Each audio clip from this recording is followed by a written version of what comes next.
What do you take out of a win like that? We all know that Perth are battling, but to win by 79 points, an important stepping stone for the club today. It was. We probably kept them in the game a little bit in the first quarter. Look, what I liked with Perth probably last week, what I saw against South Fremantle, they have a crack. I think teams would be foolish to underestimate them. But the longer the game went, I just think our physical presence, just a bit bigger bodies, a bit more experience. So really happy the way we played, but we're going to have to probably be sharper than that against the better sides. How pleasing was it to finish them off in the last quarter? Would have been easy, I guess, to take the foot off in that time, but you still kick 9 goals to 2 in the last quarter to really put the foot down. Yeah, look, I think it's going to be a tight competition. I think we moved from 5th or 6th today up to 2nd just on the percentage side of it. So, look, it's important that when you've got a side on the ropes that you finish them off, and I thought our forward line today functioned really well to finish off in the last quarter, and obviously Andrew Strike pushed forward to kick a goal as well. Lane Rasmussen did, but I thought the work of our forwards, Lowry, really competes hard, and then with Meadows and Manning and Patente and Johnson today, I thought too, they were up and about with their defensive pressure. Just a word on Michael Lowry, he gives you what you haven't had for a long time, perhaps in your whole time as coach here, a forward target who can take a strong mark and kick a bag of goals. Yeah, look, he's a really strong lad, presents well.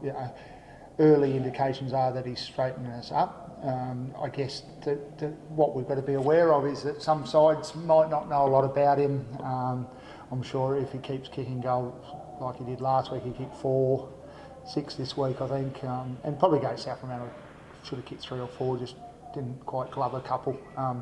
So look, there's probably going to be a bit more work put into him, but hopefully he'll draw some good attention from quality defenders, and that'll bring other players into the game as well. Your spread of goal scorers must have been pleasing. I think it was 13 all up today, and at one stage it was 10 all on 1 goal. Larry kicked a lot of his late, but to have 13 goal scorers, pleasing. Yeah, it's been on record. We've really tried hard to be better with our forward movement, something obviously last year that we were really poor at.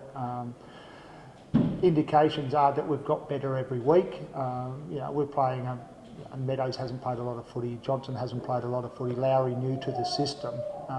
Hopefully we'll keep continuing to improve in that area, and what we've got to be careful of is that we don't get overconfident that it's just going to happen. There's still plenty of work to do in our forward line. The other good thing about your forward line is that it allows you to have Marcus Adams and Nick Rotto playing defence, and they just look rock solid back there. Yeah, both compete really well, and that's what we ask of them. They're both big bodies, but importantly, they're both good at ground level. They follow the ball up well. Worked well this week, worked well last week. Again, just because it works for a couple of weeks doesn't mean that's going to work every week. They, like everyone, needs to keep working hard at their game, and we expect that big body forwards at least are going to get competitors against them. So really pleased with both their efforts today.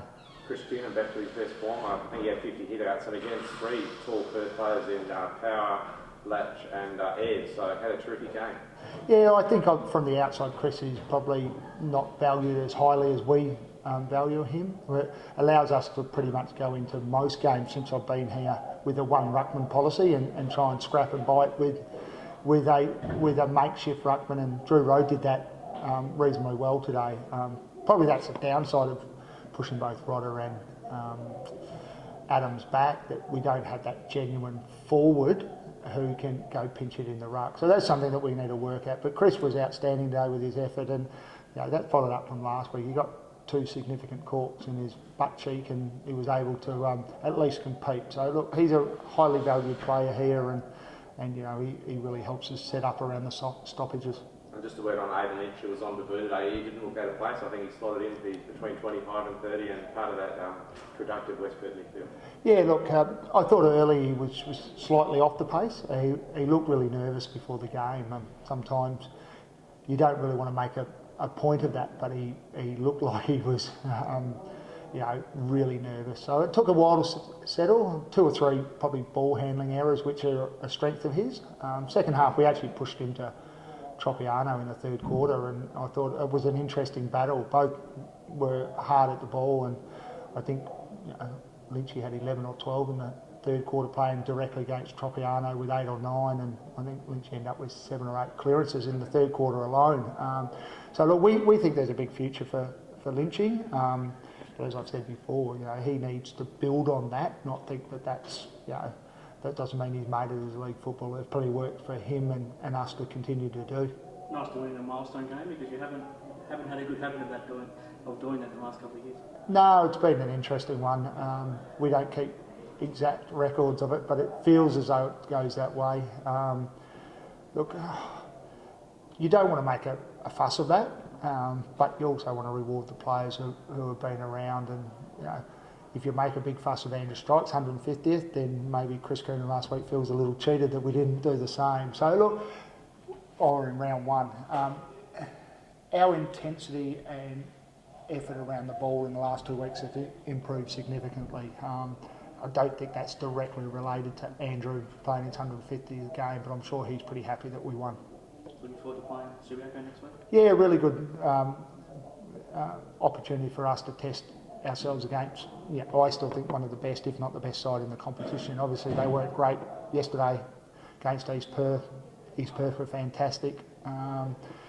And, with probably what's gone on over the last week or so, there might be a little extra interest in the game. But I said to the players straight after the game, we can't control what people say, do or write about the game. Our focus is to play our very best footy, and we'll be trying to do that against a quality outfit who will be on the rebound from a poor performance.